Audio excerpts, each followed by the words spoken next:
Akhirnya adalah penasehat raja yang memberikan ide kepada Abraha. Ya raja, kayak gini aja. Apa? Ini kan gereja kita, tempat ibadah kita udah dikotori sama orang-orang Mekah gitu. Sama orang-orang Bani Pukaim gitu. Bagaimana kalau kita balas gitu? Sepengetahuan saya di Mekah ini, di tempat mereka tinggal nih, ada sesuatu yang bernama Ka'bah. Apa itu Ka'bah? Kata Abraha gitu. Jadi Ka'bah itu ya tempat ibadahnya orang-orang Arab gitu, tempat ibadahnya orang-orang Mekah gitu. Dia kan orang-orang Mekah ini sudah mengotori gereja raja gitu. Sudah mengotori dan menghancurkan gereja raja. Bagaimana kita hancurkan balik tempat ibadah mereka, Ka'bah itu? Mendengar ide tersebut, Abraha ini ngomong, oh ide yang cemerlang, ide yang cemerlang, ide yang bagus. Ya udah, besok siapkan pasukan yang sangat banyak, kita hancurkan Ka'bah, kata Abraha itu, kayak gitu. Nah itulah Lucky Loversnya alasannya kenapa Raja Abraha mau menghancurkan Ka'bah gitu, mau menghancurkan Ka'bah gitu. Ya sekarang Lucky Lovers sudah mengetahui gitu ya, apa kenapa sih alasannya gitu kan. Kalau dulu kan waktu di sekolah-sekolah gitu ya, kapan Nabi Muhammad lahir? Tahun 12 Rabiul Awal, tahun gajah gitu. Kenapa disebut tahun gajah? Karena ketika itu Nabi Muhammad ini lahir bertepatan dengan penyerangan Raja Abraha yang menggunakan ketika itu pasukannya pasukan gajah. Tapi kan jarang yang mengetahui bahwa apa alasan Abraha ini menyerang Ka'bah, menghancurkan Ka'bah. Nah inilah alasannya gitu.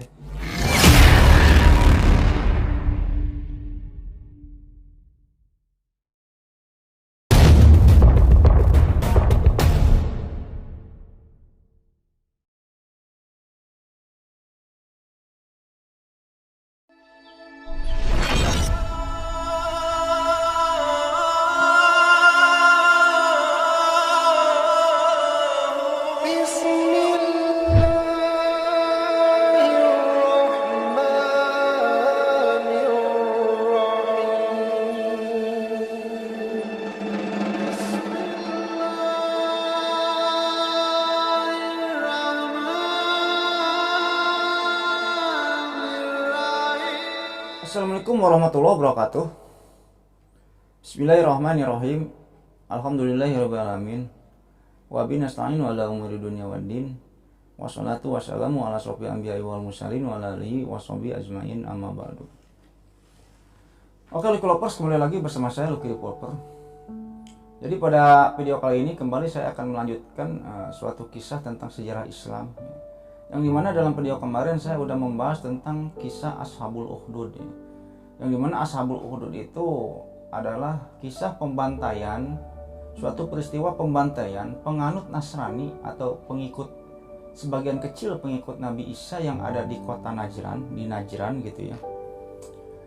Yang dimana ketika itu penduduk Najran ini dipaksa untuk menyembah agamanya si Junuas atau agama Yahudi. Tapi ketika itu penduduk Najran mempertahankan imannya gitu kepada Allah dan tidak masuk ke agamanya si Junuas gitu. Yang dimana ketika itu penduduk Najran dibantai dengan cara apa? Dimasukkan ke dalam parit yang penuh api. Jadi si Junuas ketika itu membuat parit yang sangat dalam dan panjang. Ketika itu dimasukkanlah ke dalam api semua penduduk Najran yang tidak mau masuk ke agamanya si Junuas tersebut. Konon di riwayat pembunuhan tersebut mencapai 20.000 orang gitu, yang dibunuh ketika itu di dalam peristiwa Ashabul Ukhdud tersebut. Akan tetapi ketika itu semua penduduk Najran ini dibunuh gitu, dimasukkan ke dalam parit dan meninggal. Dan terkecuali ada satu orang, ketika itu satu orang yang berhasil lolos gitu dari peristiwa Ashabul Ukhdud tersebut gitu. Satu orang tersebut lari dengan mengendarai kuda dan dikejar ketika itu oleh si Junuas dan pasukannya, akan tetapi tidak terkejar. Oke, mungkin sebelum lanjut ke ceritanya, alangkah baiknya bagi Lucky Lovers semua yang sedang menonton video ini, yang belum subscribe lah ya, yang belum subscribe dulu ya di channel YouTube ini, supaya apa? Supaya saya tambah bersemangat untuk membuat konten-konten selanjutnya. Dan bagi lovers semua atau bagi penonton yang sedang menonton video ini yang sudah subscribe, saya banyak ucapkan terima kasih. Ya mudah-mudahan amal baik lovers semua yang sudah subscribe dibalas kebaikannya oleh Allah Subhanahu wa taala beratus-ratus kali lipat, beribu-ribu kali lipat, dan berjuta-juta kali lipat. Nah, mungkin kita lanjut ke ceritanya loversnya. Nah, jadi ketika itu lovers, ketika peristiwa Ashabul Ukhdud ini terjadi ya, semua masyarakat Najran ini dimasukkan ke dalam parit oleh si Junwas dan kawan-kawan gitu ya, yang dipimpin oleh si Junwas. Akan tetapi ketika itu ada satu orang yang berhasil lolos dan melarikan diri. Orang tersebut bernama Daus Dijus Salaban. Ketika itu si Daus Dijus Salaban ini lari dengan mengendarai kuda. Dan ketika lari dengan mengendarai kuda, ketemulah. Akhirnya itu ada orang yang melarikan diri katanya. Dikejar lah katanya. Setelah dikejar karena dia jalannya duluan dan kudanya ini lebih cepat. Akhirnya nggak kekejar lah, udah jauh entah kemana ketika itu si Daus Dijus Salaban tersebut. Akhirnya setelah itu si Junwas pun menganggap lah udahlah cuma satu orang ini. Yang lepas cuma satu orang ini katanya, udah nggak akan berbahaya bagi kita gitu. Akhirnya si Junwas pun pergi lagi ya ke Yaman ketika itu, ke kerajaan Yaman gitu, meninggalkan Najran. Dan Najran pun ketika itu dikuasai oleh pasukan Junwas. Oke, kita kembali ke si Daus Dijus Salaban atau orang yang berhasil melarikan diri dari peristiwa Ashabul Ukhdud tersebut. Ketika itu lovers, si Daus Dijus Salaban ini mengendarai kudanya dengan sangat cepat ya. Melewati gunung, melewati lembah gitu ya. Sungai mengalir indah ke samudra gitu. Itu lagu Ninja Hattori ya. Ya ketika itu Daus Dijus Salaban itu mengendarai kudanya ya. Naik gunung, lewat lembah, lewat padang pasir, bebatuan. Yang dimana ketika itu tujuan dia ini menuju kemana? Tujuan dia ini ingin menuju ke kerajaan Romawi ketika itu. Untuk apa? Untuk mengadukan tentang peristiwa Ashabul Ukhdud tersebut gitu. Karena apa? Karena ketika itu Kaisar Romawi ini seagama dengan penduduk Najran, yaitu memeluk agama Nasrani gitu. Jadi ingin sasado lah si Daus ini ke Kaisar gitu, ke Raja Romawi ketika itu. Setelah Daus Dijus Salaban ini memacu kudanya dan berhari-hari lah ya, sampailah dia ini ke kerajaan Romawi ketika itu. Setelah sampai ke kerajaan Romawi, dihadanglah ketika itu oleh pengawalnya. Siapa kamu? Mau apa kamu kesini? Diceritakanlah. Saya ada berita penting untuk raja. Tolong ketemukan saya dengan Raja Romawi ketika, dengan Kaisar Romawi. Akhirnya dipersilahkanlah ketika itu si Daus ini bertemu dengan Raja Romawi ketika itu. Singkat cerita, bertemulah si Daus ini dengan Raja Romawi. Dan setelah bertemu dengan Raja Romawi, ditanya oleh Raja Romawi itu, kamu ini dari mana? Siapa nama kamu? Kamu dari mana? Apa keperluan kamu datang ke sini? Kata Raja Romawi ketika itu. Ketika itu si Daus menjawab, Raja, saya ini penduduk Najran. Di mana Najran? Najran itu di mana? Itu di sini gitu, dijelaskan lah. Dikirim Sherlock lah sama si Daus ini. Ini jauh juga ya katanya. Kamu naik apa ke sini? Naik kuda raja. Ada apa Daus? Ada apa Daus? Ya, nama saya Daus Dijus Salaban. Saya ini penganut agama Nasrani. Yang dimana ketika itu datanglah si Junwas bla bla bla bla, diceritakanlah tentang peristiwa Ashabul Ukhdud tersebut oleh si Daus Dijus Salaban kepada Raja Romawi. Mendengar hal tersebut Raja Romawi murka ya, kurang ajar. Siapa itu Junwas? Dia Raja Yaman ya Raja. Maka dari itu Raja, tolong balaskan dendam kami Raja. Saya ini seagama dengan Raja, tolong balaskan dendam kami. Akan saya bumi hanguskan ini si Junwas itu, si Raja Yaman itu. Kata si Raja Romawi ketika itu. Yang dimana saya udah membahas di part-part sebelumnya gitu ya. Jadi penguasa di dunia ini ketika itu ini cuma dua, nggak ada Amerika, Inggris, Rusia, Jepang, apalagi tuh, Israel, nggak ada, negara-negara itu nggak ada. Jadi penguasa yang berkuasa adidaya gitu di dunia itu ketika itu cuma dua, Persia dan Romawi gitu. Persia menguasai bagian bumi sebelah timur, Romawi menguasai bagian bumi sebelah barat. Persia sudah berkuasa 1000 tahun ketika itu, dan Romawi sudah berkuasa 600 tahun kurang lebih. Yang dimana kebiasaan-kebiasaan ketika itu kalau mendengar Romawi, Persia, kerajaan-kerajaan lain pada takut. Kerajaan-kerajaan lain pada takut ketika itu. Oke, kita lanjut. Akhirnya si Raja Romawi pun murka ketika itu, ya. Kurang ajar, akan saya hancurkan Yaman, akan saya bunuh itu Raja Yaman yang nama Junuas.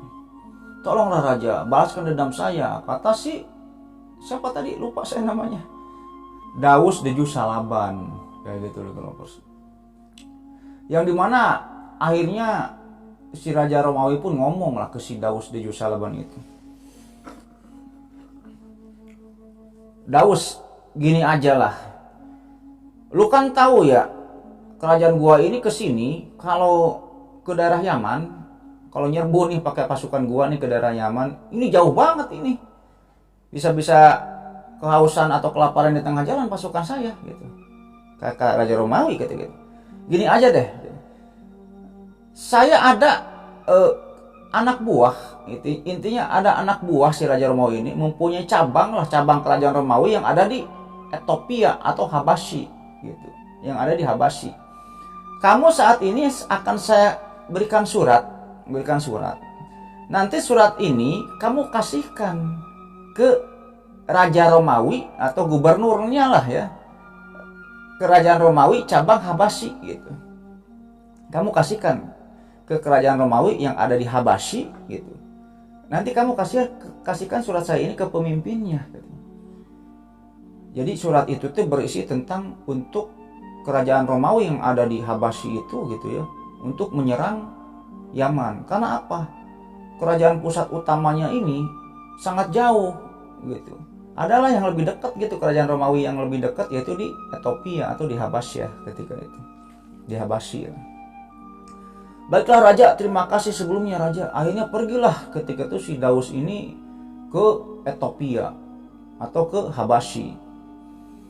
Mengendarai kuda lagi. Setelah sampai ke Habasyi ketika itu ketemulah ya kerajaan Romawi cabang Habasyi menurutnya. Ketemulah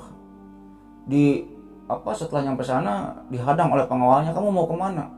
Ini saya mau menyampaikan surat kepada pimpinan kerajaan Romawi cabang Habasyi, intinya gitu. Gubernurnya lah. Surat dari siapa? Surat dari Raja Romawi, surat dari Kaisar Romawi. Oh, dilihat terus suratnya. Oh iya benar. Akhirnya dipersilakan masuk ketika itu si Daus de Jusalaban ini oleh pengawalnya gitu ya. Dan bertemulah dengan raja, yang dimana ketika itu Raja Habasyi gitu, kerajaan Romawi cabang Habasyi gitu, dipimpin oleh seseorang yang bernama Ariyat. Akhirnya dipersilakanlah masuk ketika itu. Setelah masuk, diceritakanlah oleh si Junuas kepada si Ariyat ini. Jadi si Ariyat itu pimpinannya ya, pimpinan kerajaan Romawi cabang Habasyi, gubernurnya lah. Diceritakan tentang peristiwa Ashabul Ukhdud itu, dan Raja Romawi ini menuliskan surat untuk si Ariyat yang dibawa oleh si Daus de Jusalaban. Ketika si Ariyat membaca surat tersebut, berisikan tentang agar si Ariyat ini membalaskan dendam si Daus de Jusalaban ini kepada orang-orang Yaman atau kepada si Junuas. Karena apa? Masyarakat Najran ini satu agama ya ketika itu dengan kerajaan Romawi, yaitu Nasrani. Ketika si Ariyat membaca surat tersebut, akhirnya si Ariyat pun murka ketika itu. Kurang ajar si Junuas, Raja Yaman. Besok kita bumi hanguskan Junuas atau Yaman, kerajaan Yaman, kita serang. Akhirnya besok pun tiba. Setelah keesokan harinya tiba, akhirnya seketika itu juga si Ariyat mengumpulkan 70.000 pasukan untuk menyerang kerajaan Yaman yang ketika itu dipimpin oleh Junuas. Akhirnya terkumpullah keesokan harinya 70.000 pasukan Habasyi, kerajaan Romawi ini, yang dipimpin oleh Ariyat sendiri ketika itu. Pimpinnya itu sendiri ikut si Ariyat gitu. Berangkatlah ketika itu si Ariyat bersama 70 orang pasukannya. Yang dimana ketika itu ke 70.000 tentara atau pasukan Romawi tersebut atau pasukan Habasyah tersebut dipimpin oleh seorang jenderal perang. Jenderal perangnya lah yang bernama Abraha gitu. Jadi Abraha itu adalah orang kedua di Habasyah. Orang pertamanya ini si Aryat. Kalau si Abraha ini wakil gubernur lah kalau cara kita nyamah gitu ya. Ikutlah ketika itu si Aryat dan si Abraha beserta 70.000 pasukan. Gak mungkin Wikilover sudah mendengar ya tentang Abraha ini ya, tentang Abraha. Siapa Abraha ini? Jadi Abraha ini adalah nantinya yaitu orang yang menyerang Ka'bah, ingin menghancurkan Ka'bah itu. Nah itu si Abraha ini bawahannya si Aryat gitu, bawahannya atau anak buahnya si Aryat tadinya, wakil gubernur lah di Habasyah ini ya, si Aryat gubernurnya, presidennya Raja Romawi. Berangkat ketika itu pasukan Romawi tersebut melintasi lautan gitu. Si Daus Dijusalaban pun ikut ketika itu. Melintasi lautan, berangkat dengan kuda-kuda, melewati lembah, melewati gunung, gitu, melewati padang pasir gitu. Yang dimana ketika ada suku-suku kecil gitu dari orang-orang Jazirah Arab melihat pasukan Romawi ini kaget gitu. Karena ketika itu 70.000 pasukan ini termasuk pasukan yang sangat banyak pada zaman itu. Susah mengumpulkan orang sebanyak 70.000. Tergolong pasukan yang sangat besar ketika itu di Kelopers, jumlah 70.000 orang ini. Wah, ini Raja Romawi mau kemana nih? Pasukan Romawi mau kemana nih? Kalau setiap pasukan tersebut melewati suku-suku kecil yang ada di Jazirah Arab ketika itu. Singkat cerita, sampailah pasukan si Aryat ini dan pasukan Abraha ini di kerajaan Yaman. Akan tetapi sebelumnya ketika dalam perjalanan menuju ke Yaman, si Junwas sudah mencium punya mata-mata. Oh, si Daus Dijusalaban ini ngadu nih ke Kaisar Romawi, sasadu gitu kan. Karena si Junwas pun tidak tinggal diam, dia pun di Yaman menyiapkan pasukan perang. Akhirnya ketika si Abraha atau si Aryat ini dan pasukan 70.000 pasukan ini sudah nyampe di kerajaan Yaman, si Junwas pun sudah siap dengan pasukannya. Akhirnya ketika itu Aryat pun berdiri di gerbang istana dan meneriakkan, "Junwas, keluar kamu, saya akan membunuh kamu," katanya. Junwas pun ketika itu keluar. Setelah Junwas keluar, cekcok mulut sehingga tidak lama setelah itu terjadilah perang yang sangat hebat ketika itu. Perang yang sangat hebat antara pasukan Romawi dan kerajaan Yaman gitu. Pasukan Romawi cabang Habasyah gitu dan kerajaan Yaman. Terjadilah perang ketika itu. Pasukan kuda si Aryat dimainkan ya, serang serbu. Di sana pasukan kudanya si Junwas juga nyerang. Wah, saling serang ketika itu. Debu berterbangan.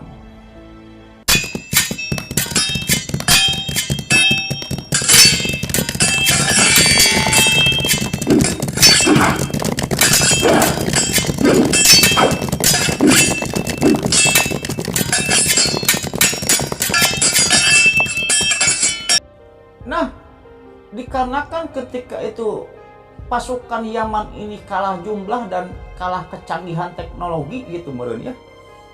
Dan Romawi ini jago tempur ketika itu, terkenal gitu ya, jago tempur. Karena kalah jumlah dan kalah pengalaman, kalah teknologi, istilahnya kayak gitu murahnya. Akhirnya terdesaklah ketika itu pasukan Yaman terdesak. Akhirnya kocar kacir lah. Pasukan Yaman ini ada yang terbunuh, ada yang melarikan diri, kocar kacir. Melihat pasukannya yang kocar kacir, si Junwas ini lari. Lari dengan mengendarai kuda ketika itu. Melihat si Junwas lari, dikejarlah Junwas ini oleh si Aryat dan beberapa pasukannya. Junwas pun ketika itu kembali memacu kudanya dengan sangat kencang. Si Aryat pun dari belakang mengejar Junwas ketika itu dengan pasukan. Akhirnya Junwas pun ketika itu mentok di lautan. Pengen balik lagi ke belakang, ada si Aryat dengan pasukannya lagi ngejar. Akhirnya si Junwas pun melanjutkan perjalanannya ini ke lautan, ke tengah laut dengan kudanya ini. Singkat cerita, tenggelamlah si Junwas tersebut di lautan dan meninggal. Setelah Junuwas meninggal, akhirnya kerajaan Yaman ini dikuasai oleh kerajaan Habasyi. Kerajaan Habasyi atau kerajaan Romawi cabang Habasyi gitu. Akhirnya kerajaan Yaman diduduki oleh kerajaan Habasyi atau orang-orang Habasyi atau Ethiopia. Nah, kalau Lucky Lovers pernah mendengar pernah menonton sejarah Islam part 2, ketika itu saya menceritakan tentang Raja Robi'ah bin Nasr yang diramal oleh kedua peramal hebat Sikh dan Satih. Yang dimana ketika itu si Sikh dan Satih ini menerangkan bahwa nanti kerajaan raja ini, kan si Robi'ah bin Nasr ini mimpi. Nanti tonton aja ya di part 2-nya Robi'ah bin Nasr.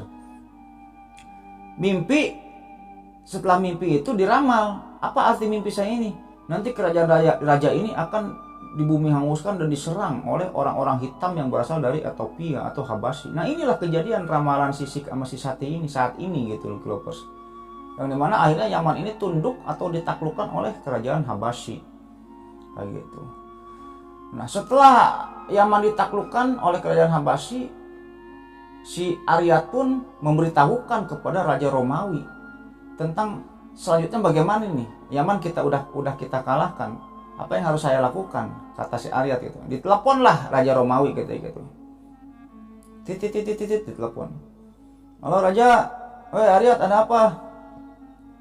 Jadi gini, ini kerajaan Yaman udah kita kalahkan nih. Udah kita bumi hanguskan, si pimpinannya Junuwas udah mati nih. Perintah lanjut Raja, apa yang harus kita lakukan? Akhirnya Raja pun menjawab gitu.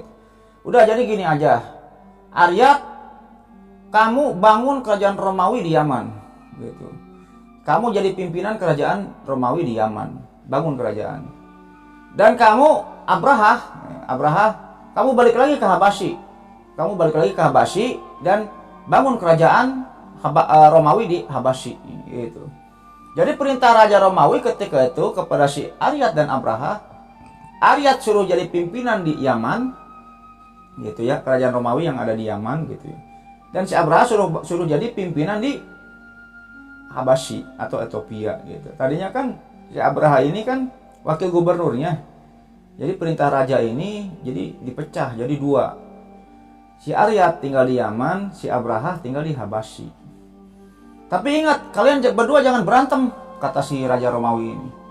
Jangan berantem, kalian ini satu komando dari saya, masih cabang kerajaan Romawi. Awas kalau kedengaran kalian berantem, saya kasih hukuman. Oh siap Raja, kata si Aryat. Akhirnya setelah hal tersebut, si Aryat pun tinggal di Yaman, dan si Abraha balik lagi ke Ethiopia atau Habasyi. Kayak gitu Lucky Lovers. Ya hari-hari pun berlalu Lucky Lovers ya. Hari-hari pun berlalu, si Aryat pun memimpin kerajaan Yaman dengan baik ketika itu. Dan si Abraha pun memimpin kerajaan Habasyi dengan baik ketika itu.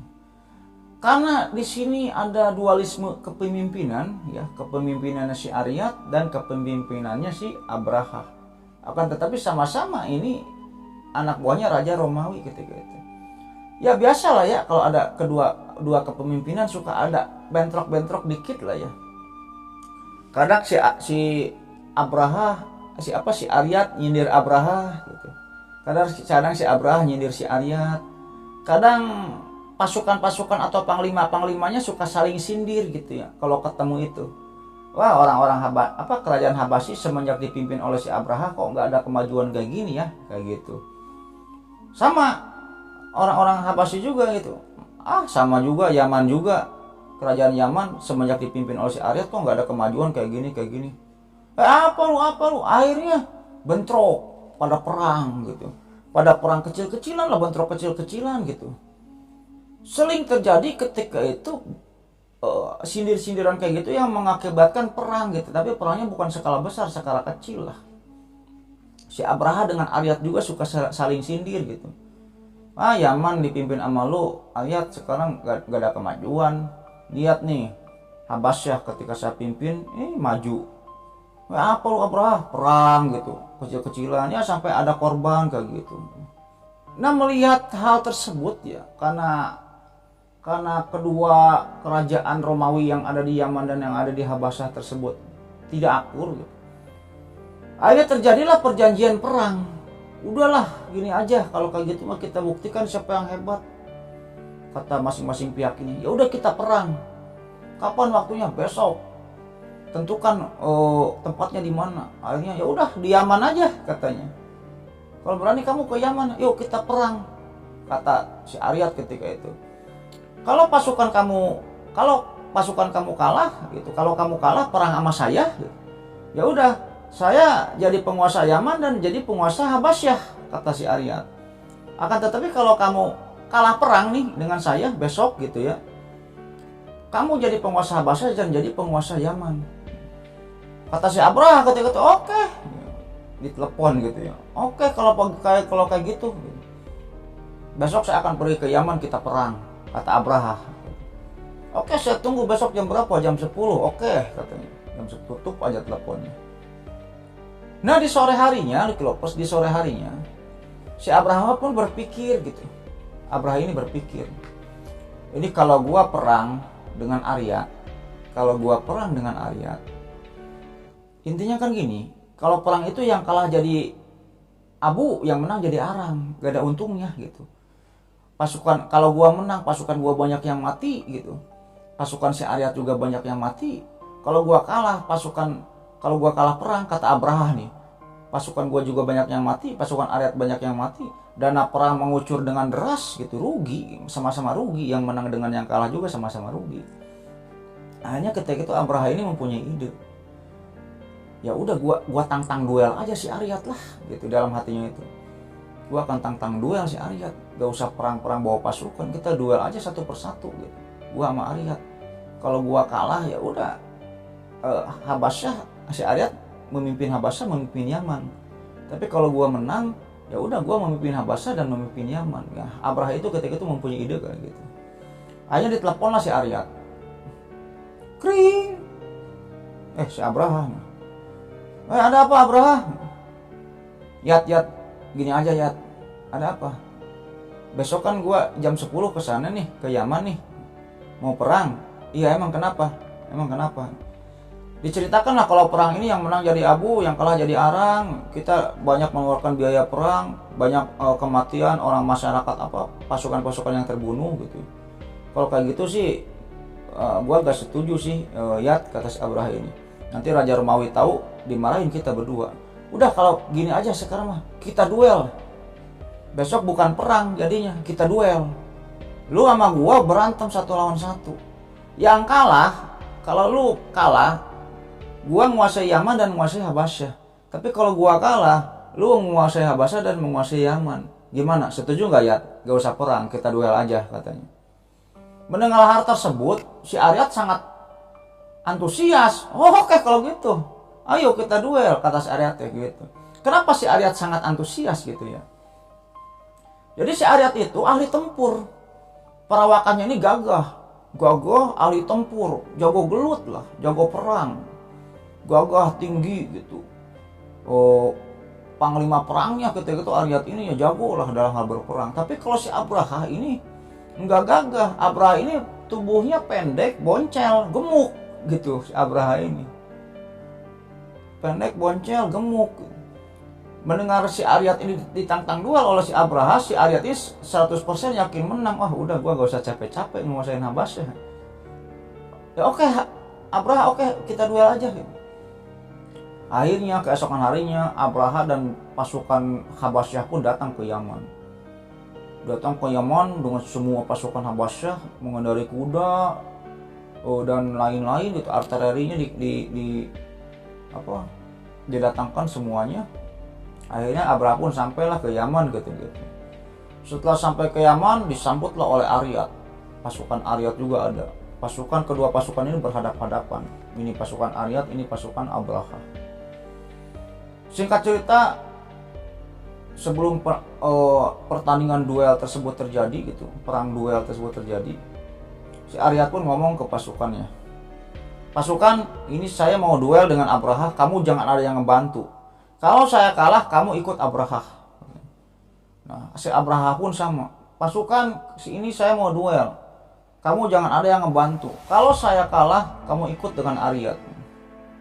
Oke raja, siap raja. Akhirnya singkat cerita terjadilah duel. Abraha pun lari mengejar si Aryat, langsung mencabut pedangnya, langsung disabetin ke si Aryat. Si Aryat ketika itu cuma menghindar-hindar aja ya. Si Aryat itu jago gelut. Aryat cuma menghindar-hindar aja, belum nyambut pedang si Aryat ini. Belum menyambut pedang loh Klopos. Abraha pun lari lagi. Disabetin pedangnya cuma ditangkis-tangkis doang sama si Aryat itu, tring gitu. Abraha ini lari lagi. Nyambutin pedang cuma ditangkis menghindar si Aryat ini, tangkis menghindar gitu. Akhirnya si Abraha pun kesal. Kamu mau berantem gak sih? Kamu jangan nangkis-nangkis doang. Ayo lawan saya. Oh, oke. Kalau gitu mau kamu, Abraha. Siap, rasakan ini katanya. Baru si Aryat ini mencabut pedangnya. Hitemit Surugi. Lari si Aryat. Ketika si Aryat ini mau mencabut pedangnya, mau mengayunkan ke kepala Abraha, sama si Abraha ditangkis. Trak gitu, ditangkis pedangnya itu. Nah, ketika si Abraha menangkis pedang si Aryat gitu, si Aryat ini mengambil tombak di belakangnya, lalu dilemparkan ke si Abraha. Ketika tombak tersebut dilemparkan ke si Abraha, akhirnya tombak tersebut mengenai kepalanya Abraha, mukanya Abraha. Set, gitu. Jadi mukanya itu terbelah si Abraha itu karena tombak si Aryat. Oh, sakit kata si Abraha itu, menjerit-jerit kesakitan karena tombak si Aryat ketika itu mengenai mukanya si Abraha dan mukanya tersebut terbelah. Nah, oleh karena itu si Abraha itu ketika itu dijulukinya Abraha al-Asom gitu ya. Si muka yang terbelah gitu.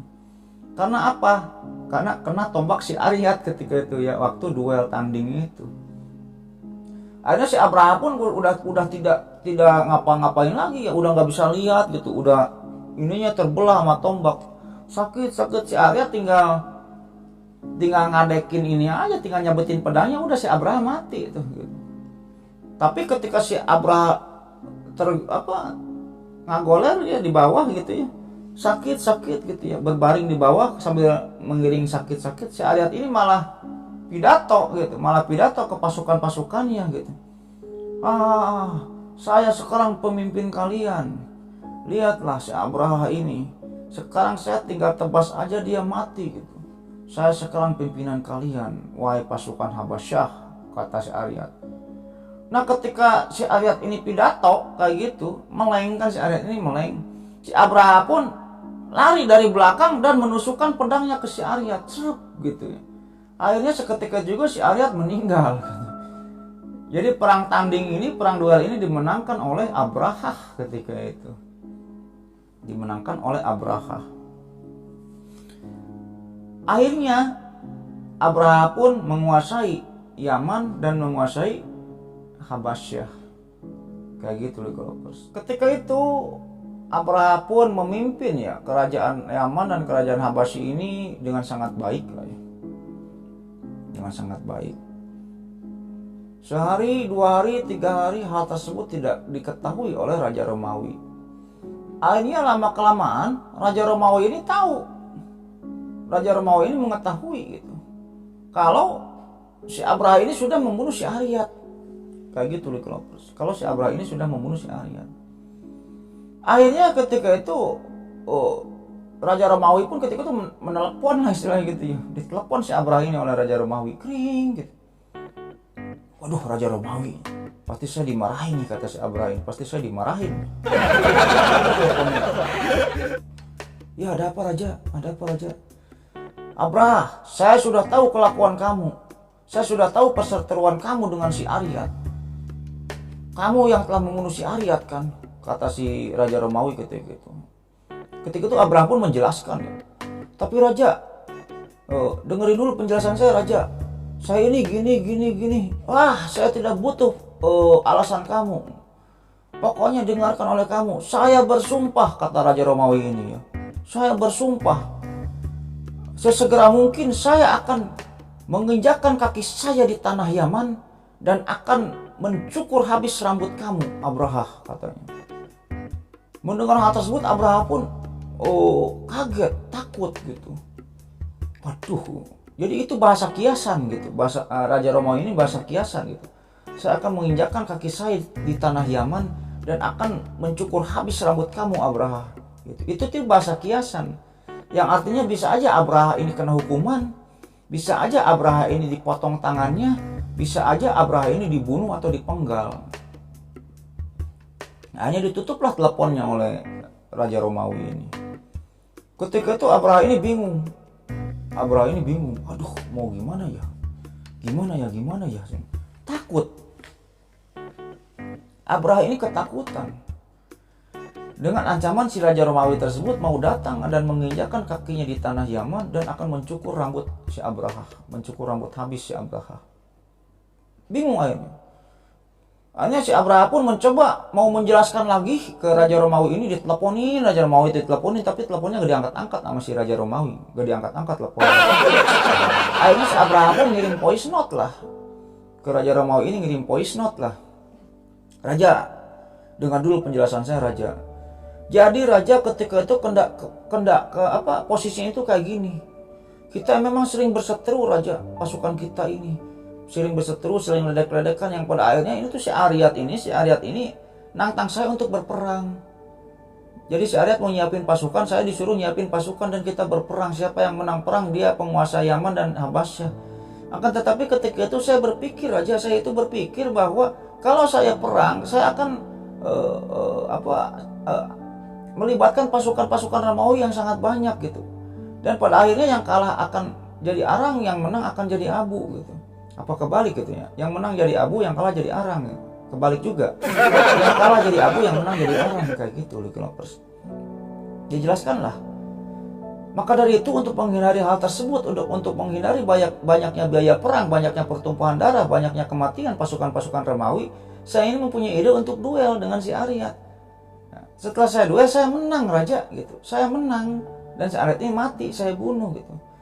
Dan hal tersebut, Raja, tidak mengurangi rasa kesetiaan saya ke Raja gitu. Dengan matinya Aryat ini bukan saya berkhianat ke Raja gitu. Saya ini membela Raja. Saya ini membela Raja dengan cara supaya kalau saya perang ini tidak banyak dana yang dikeluarkan, tidak banyak pasukan Raja yang terbunuh gitu. Dalam matinya si Aryat ini bukan berarti saya ini mengkhianati Raja gitu. Saya bahkan masih setia sama Raja gitu. Saya ini setia banget sama Raja gitu. Ngirim voice note kayak gitulah si Abraha ini ke Raja Romawi. Tapi ketika itu voice note-nya ini gak dibalas. Voice note ini gak dibalas sama si Raja Romawi. Waduh, telepon gak diangkat, voice note gak dibalas. Ngirim WA, tuk ngetik WA. Ya Raja minta maaf, gak dibalas gitu. Tapi centang biru, centang dua tapi gak dibalas gitu. Akhirnya ketika itu si Abraha pun mempunyai ide, mempunyai ide kayak gini. Ketika itu si Abraha ini mengirimkan surat tentang permintaan maaf dan mengirimkan satu kantong tanah Yaman, dan setelah itu si Abraha ini mencukur rambutnya sendiri dan menyuruh anak buahnya ini mengirimkan barang-barang tersebut ke Raja Romawi ketika itu. Singkat cerita, sampailah ketika itu surat Abraha tersebut ke Raja Romawi dan satu kantong tanah Yaman dan rambutnya si Abraha, itu satu plastik rambut Abraha. Yang dimana ketika Raja Romawi membuka suratnya tersebut, surat itu berisikan tentang, ya Raja, saya Abraha.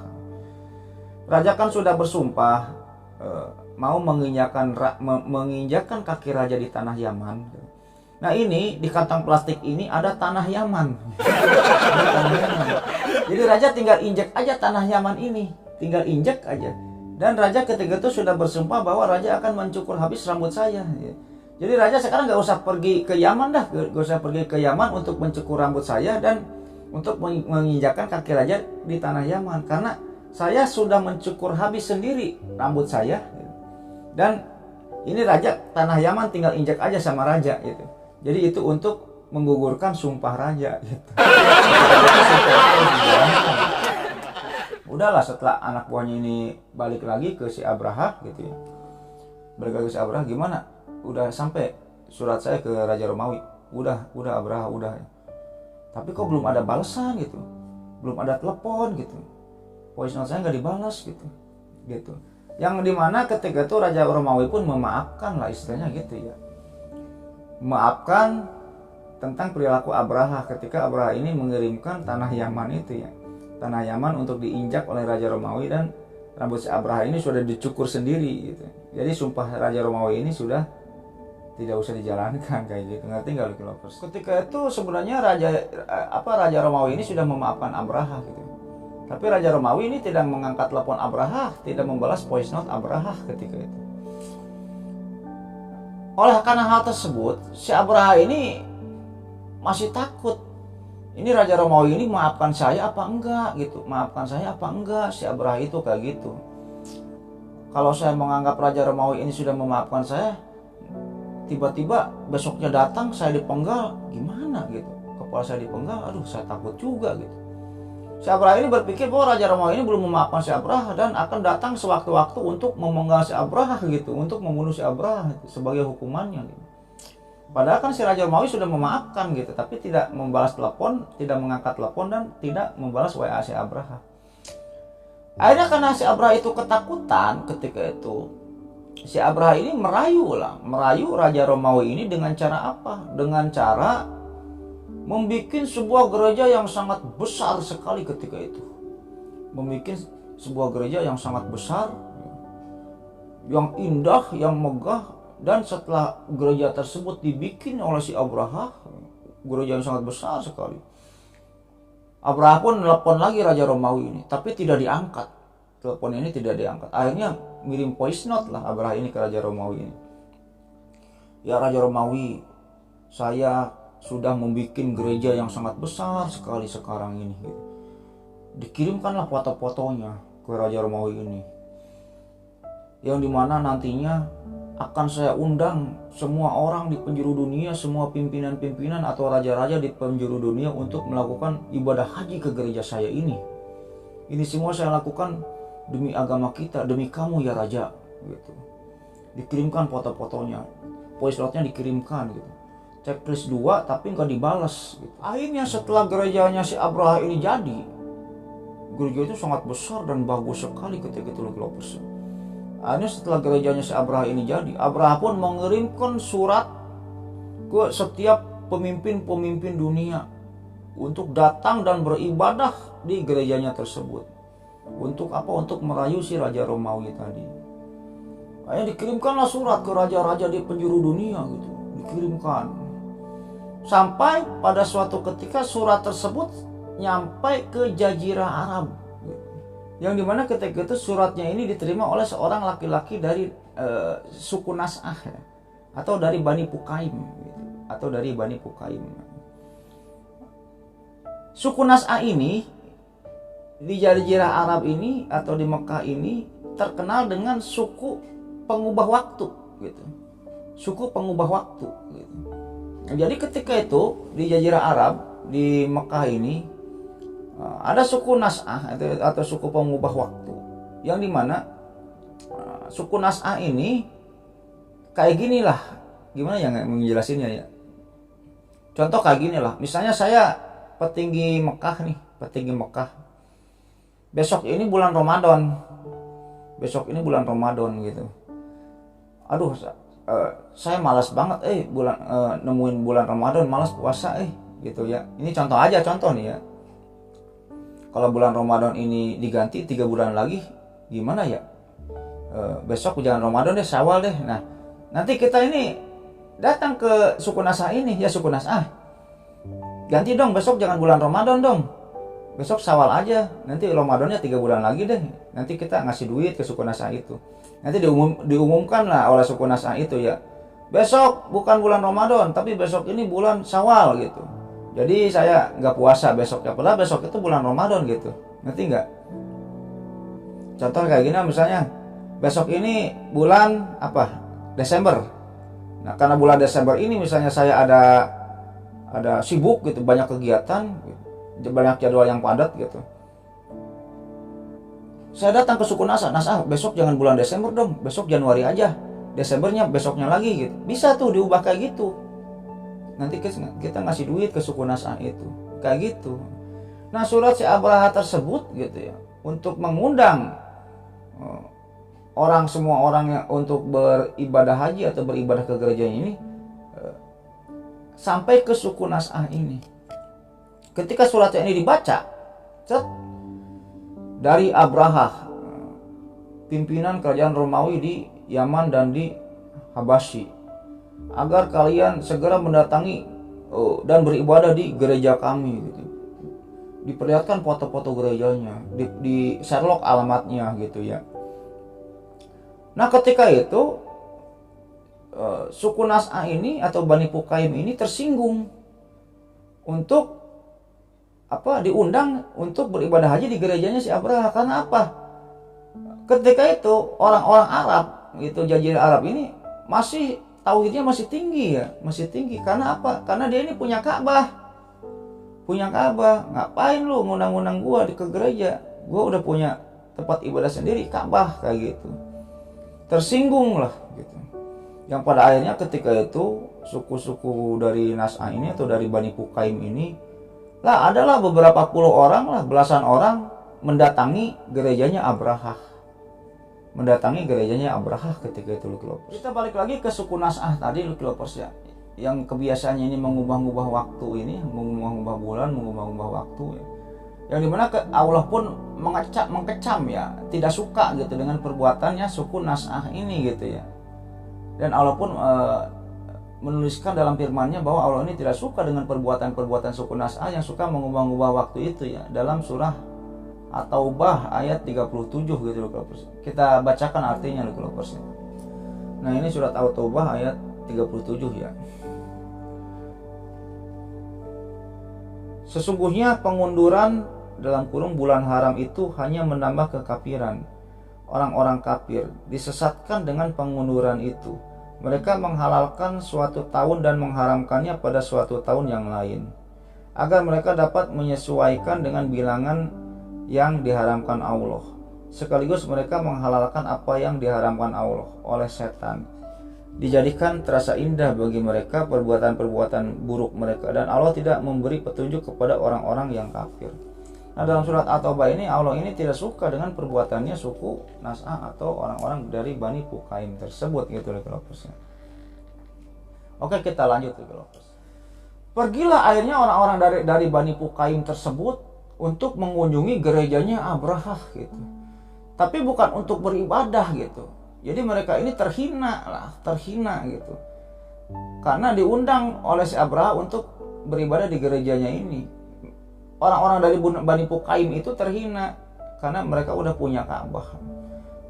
Apa yang mereka lakukan di gerejanya Abraha gitu. Setelah pergi dia mengunjungi gerejanya Abraha, ya nggak banyak sih ya, puluhan atau belasan orang lah ketika itu.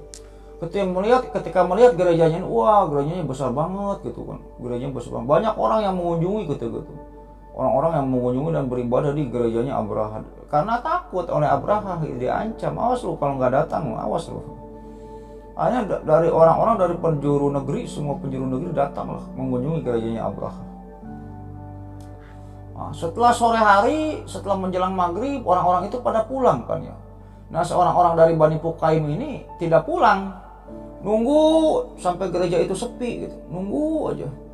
Nah, setelah gereja ini orang-orang pada pulang dan gereja ini sepi gitu, orang-orang dari Bani Pukaim pun menghancurkan gereja Abraha tersebut atau mengotori gereja Abraha tersebut. Dengan cara apa? Kencing di gerejanya ini, kencing. Temboknya ditakol-takolin gitu. Berak, pada berak. Terus bekas beraknya ditaplok-taplokin ke tembok, ceplok gitu. Bekas beraknya ini taplok-taplokin ke tembok. Buang air besar di sana. Pokoknya dikotor-kotorin lah, diludahin. Setelah puas melakukan hal tersebut, akhirnya orang-orang dari Bani Pukaim pun pulang lagi ke Arab, ke Mekah gitu ya. Ketika mereka pulang, ada nih beberapa orang yang melihat gitu, tapi tidak melihat kegiatan mereka di mengotori gereja itu, tidak melihat gitu ya. Tapi beberapa orang melihat orang Bani Pukaim ini adalah orang yang terakhir mengunjungi gereja Abraha gitu. Oh, itu orang-orang mana? Itu orang-orang mana?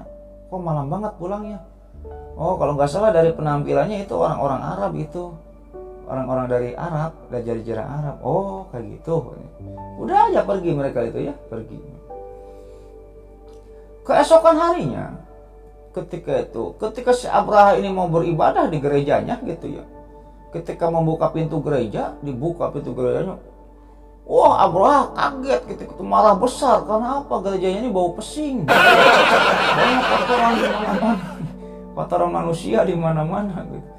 Temboknya udah pada hancur, ditakol-takolin gitu sama si orang-orang dari Bani Pukaim ini. Akhirnya murka ketika itu si Abraha ini marah besar. Kurang ajar, siapa yang mengotori gereja saya?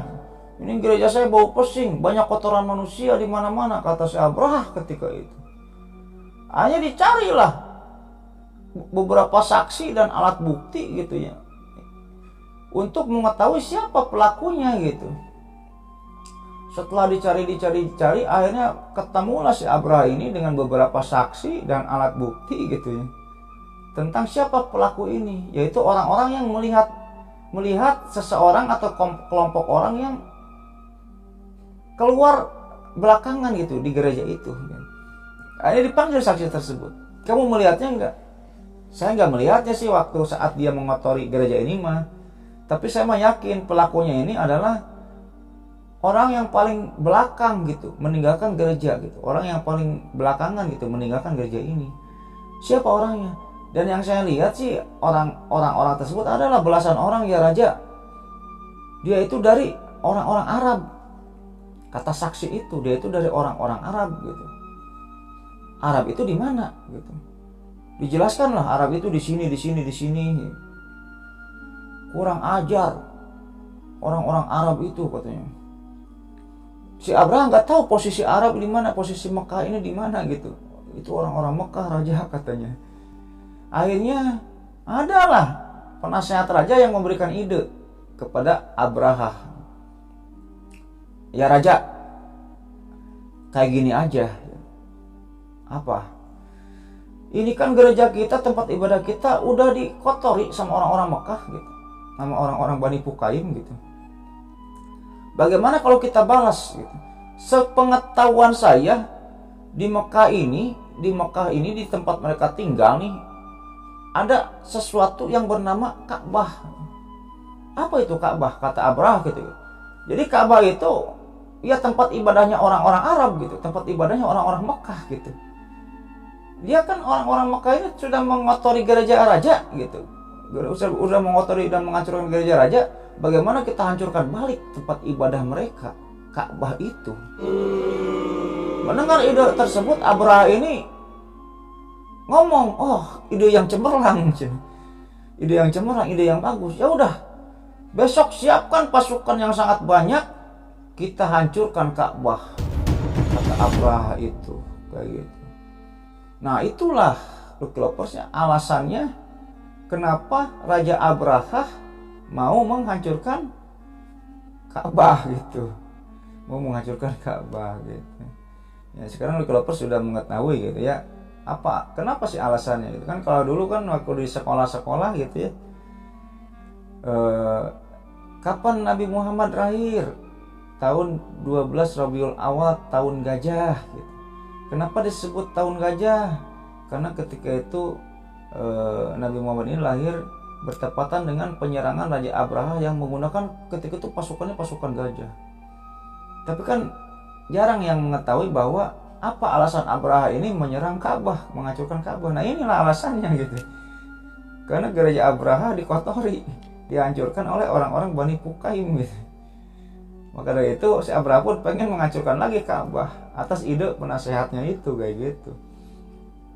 Akhirnya keesokan harinya pun dikumpulkanlah sekian banyak pasukan Habasyah, pasukan Abraha, dan ketika itu berangkatlah pasukan Abraha ini beserta Abraha ini, dan ada banyak pasukan gajah ketika itu. Kemana? Ke Mekah. Untuk apa? Untuk menghancurkan Ka'bah. Nah, bagaimana cerita selanjutnya? Apakah orang-orang Mekah ini bakal diam saja gitu melihat Abraha ini mau menghancurkan Ka'bah? Dan apakah Ka'bah ini dapat dihancurkan oleh Abraha gitu ya? Ya mungkin Lucky sudah tahu ceritanya ya. Ini mah suka seru aja kayak di sinetron gitu. Apakah gitu kan Ka'bah dapat dihancurkan, dan apakah ada perlawanan dari orang-orang Mekah gitu?